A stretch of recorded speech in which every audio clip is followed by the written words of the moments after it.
Hello guys, welcome to our YouTube channel. आप देख रहे हैं बी फिल्म रिएक्ट्स। मैं हूं मोहम्मद नवीद शाह और मेरे साथ हैं मुजफ्फर अली। हमने इंडिया और चाइना का एक पहले भी कंपैरिजन किया था इस चैनल के ऊपर। आज जो है हम एक और वीडियो लेकर आए हैं। इंडिया और जो है चाइना के दरमियान मैन्युफैक्चरिंग की कंपैरिजन है, टेक्नोलॉजी का कंपैरिजन है कि क्योंकि अभी इन दोनों की काफी ज्यादा इकोनॉमी जो है वो डेवलप कर रही है। इंडिया की इकोनॉमी भी काफी ज्यादा डेवलप हो रही है। सुपर पावर की जंग में भी ये लोग जो है वो रोग बनाए हुए हैं कि अपनी अपनी जो है उसी दौड़ में शामिल हुए हैं कि नेक्स्ट सुपर पावर जो है इंडिया भी हो सकता है, चाइना भी हो सकता है, रशिया भी इसी दौड़ में शामिल हुआ हुआ है, अमेरिका को अपने लाले पड़े हुए हैं। देखते हैं जी इस वीडियो के अंदर के क्या इंडिया जो है वो चाइना को बीट कर सकता है इकोनॉमी में, मैन्युफैक्चरिंग के अंदर, क्योंकि चाइना के अंदर बहुत ज्यादा मैन्युफैक्चरिंग प्रोडक्ट्स हैं। विदाउट एनी वेट चलते हैं हम अपनी वीडियो की तरफ। और अगर अभी तक आपने चैनल को सब्सक्राइब नहीं किया तो फौरन से पहले चैनल को सब्सक्राइब कर ले। चलते हैं और वीडियो देखते हैं। दोस्तों, हम सब जानते हैं इकोनॉमिक ग्रोथ के टर्म्स में चाइना ऑलरेडी इंडिया से काफी आगे है। लेकिन हाल ही में कुछ ऐसी रिपोर्ट्स भी सामने आई है जिनमें कई एनालिस्ट्स ने इंडिया को भी एक इमर्जिंग ग्लोबल पावर के रूप में प्रोजेक्ट किया है। इसके अलावा ये भी कहा गया है कि एफडीआई, पॉलिटिकल स्टेबिलिटी और हाईली स्किल्ड वर्कफोर्स के डेवलपमेंट के चलते पॉलिटिकल स्टेबिलिटी काफी ज्यादा आई है जी इंडिया के अंदर, क्योंकि पिछले जो 10 सालों से ऐसा सच में पॉसिबल है? क्या इंडिया चाइना को पीछे छोड़ ग्लोबल मैन्युफैक्चरिंग हब बन सकता है?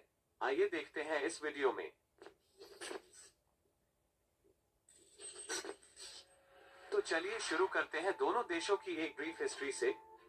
हालांकि चीन ने अपनी इकोनॉमी को 1980 के आसपास ओपन किया और लेट 1980 में चाइना का बिगेस्ट एसेट उनकी लिमिटलेस लो स्किल्ड वर्कफोर्स थी, जिनको फैक्ट्रीज में लेबर के तौर पर यूज किया गया। विशाल वर्कफोर्स के साथ ही फॉरेन कैपिटल के चलते चीन के पास इंडस्ट्रियल फैसिलिटीज डेवलप होती गई। टेक्नोलॉजी और इन्वेस्टमेंट भी देश में बढ़ता चला गया। और जब ये फैक्टर आपस में मिले तो चाइना की मैन्युफैक्चरिंग इंडस्ट्री में एक जायंट शिफ्ट देखने को मिला। इसी के चलते चीन अपने 80 करोड़ से भी ज्यादा लोगों को गरीबी से बाहर निकालने में कामयाब हुआ। कमाल की अचीवमेंट है जी। वहीं इंडिया ने अपनी इकोनॉमी को 1991 में पूरी तरह ओपन किया और सरप्राइजिंगली इंडिया की एक्सपोर्ट ग्रोथ भी चाइना और वियतनाम के बाद वर्ल्ड में थर्ड बेस्ट लेवल पर रही। लेकिन वहीं इंडिया के एसेट्स कहे जाने वाले डेमोक्रेसी और पॉपुलेशन इंडिया के केस में एक लायबिलिटी और कंफ्यूजिंग स्टोरी के रूप में सामने आए। अच्छे एक्सपोर्ट ग्रोथ के बावजूद इंडिया इतना आगे नहीं बढ़ पाया जितनी तेजी से चीन ग्रो करता चला गया, जिसकी एक बड़ी वजह चाइना और इंडिया के एक्सपोर्ट आइटम से पता चलती है। जहां शुरुआती दौर में चीन के एक्सपोर्ट्स में ज्यादातर लो एंड प्रोडक्ट्स जैसे कि टॉयज, टेक्सटाइल्स और सस्ते सामान मुख्य रूप से शामिल थे, वहीं इंडिया अपने अनस्टेबल पॉलिटिकल, सोशल और कॉम्प्लेक्स लॉज एंड स्टेबिलिटी जो है, पॉलिटिकल स्टेबिलिटी बहुत ज्यादा मायने रखती है। मैन्युफैक्चरिंग में ग्रो नहीं कर पाया और देश में सिर्फ हमारे पास यही स्टेबिलिटी नहीं आ रही ना, तो उनका सॉफ्टवेयर, बिजनेस प्रोसेस आउटसोर्सिंग और इंजीनियरिंग गुड्स पर ज्यादातर फोकस किया गया।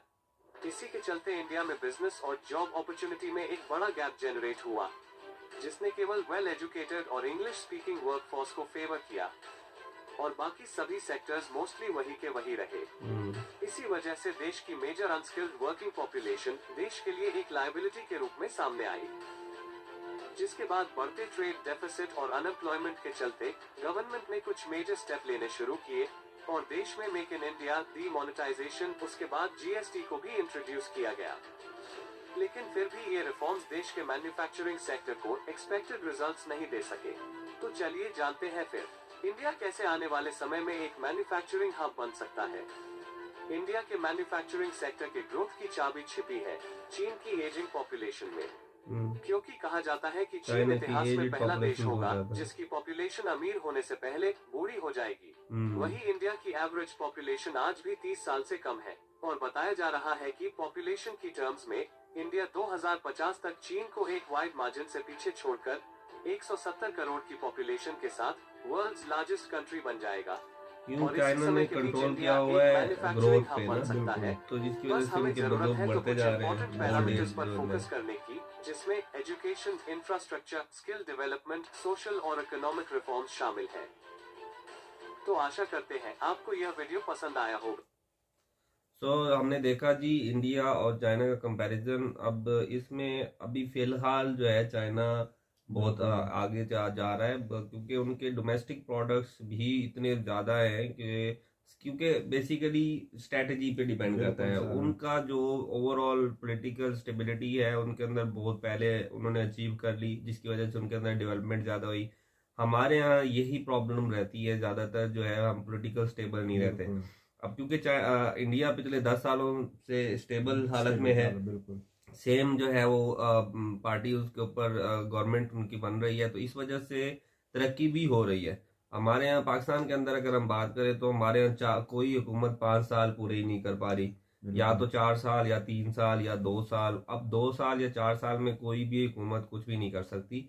कम से कम कोई भी गवर्नमेंट है, कोई भी पर्सन है, उसको 10 साल 15 साल की गवर्नमेंट। बिल्कुल सर, अगर हम इस वीडियो की बात करें तो अनकरीब मतलब अभी तो चाइना काफी आगे है, प्रोग्रेस कर रहा है, लेकिन फ्यूचर में जो है इंडिया उसको कम्पीट करता नजर आ रहा है, क्योंकि अभी इनकी जो मैन्युफैक्चरिंग बढ़ रही है, स्किल्स पर्सन बढ़ रहे हैं, और जो आईटी के अंदर इंडिया कर रहा है ना, बिल्कुल उसमें लिटरेसी रेट काफी इन्होंने इम्प्रूव कर दिया है। सो होप्स हो कि आप लोगों को वीडियो पसंद आई होगी। अगर आप लोग जो है किसी और वीडियो पे हमारा रिएक्शन चाहते हैं तो जरूर अपनी राय का इजहार कमेंट बॉक्स में कर सकते हैं। मिलते हैं नेक्स्ट वीडियो के साथ। अपना बहुत ज्यादा ख्याल रखिएगा। अल्लाह हाफिज एंड गुड बाय।